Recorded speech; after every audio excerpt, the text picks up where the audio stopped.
Friends, video నచ్చినట్లయితే like చేయండి, subscribe చేయండి.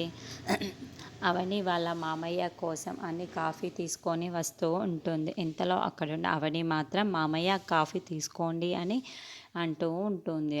ఆ మాటలు వినగానే అక్కడున్న వాళ్ళ మామయ్య మాత్రం చాలా కోపంగా లేచి వాళ్ళ పని మనిషిని పిలిచి, ఏంటి నన్ను కాఫీ తాగమంటారా, కషాయ తాగమంటున్నారా? నేను ఈ కాఫీ తాగేదే లేదు.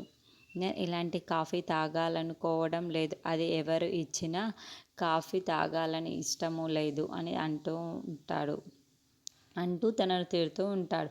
ఆ మాటలు వినగానే అక్కడున్న అవని ఇంట్లో ఉన్న వాళ్ళందరూ చాలా బాధపడుతూ ఉంటారు. ఇంతలో వాళ్ళ మామయ్య వాళ్ళ ఆయన కారులో ఆఫీస్కి వెళ్తూ ఉంటారు. ఇంతలో అక్కడున్న అవని రోజులాగే ఇద్దరు వస్తూ ఉంటుంది. అది చూసిన వాళ్ళ మామయ్య మాత్రం, ఏంటి తను ఎదురు వస్తుంది, అతనికి ఎలాగైనా బుద్ధి చెప్పాలి అని అక్కడున్న పల్లవిని మాత్రం పల్లవి అని గట్టిగా పిలుస్తూ ఉంటాడు. ఆ మాటలు వినగానే అక్కడున్న పల్లవి ఇంట్లో ఉన్న వాళ్ళందరూ బయటికి వస్తూ ఉంటారు.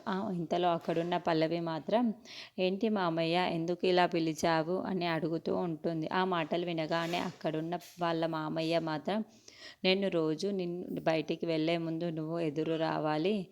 మాకు ఏదైనా శుభం జరగాలి అంటే నువ్వు ఎదురు వస్తేనే ఏంటి మామయ్య ఎందుకు ఇలా పిలిచారు అని అడుగుతూ ఉంటుంది. ఆ మాటలు వినగానే అక్కడున్న వాళ్ళ మామయ్య మాత్రం, నేను రోజు బయటికి వెళ్ళే ముందు నువ్వే ఎదురు రావాలి.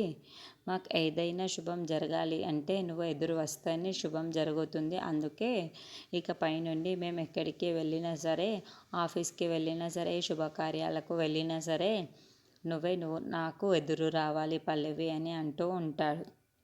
ఆ మాటలు వినగానే అక్కడున్న పల్లవి మాత్రం అవనిని చూసి చాలా సంతోషిస్తూ ఉంటుంది. హమ్మయ్య, నాకు దక్కాల్సిన గౌరవం ఈ ఇంట్లో దక్కుతుంది అని అనుకుంటూ ఉంటుంది.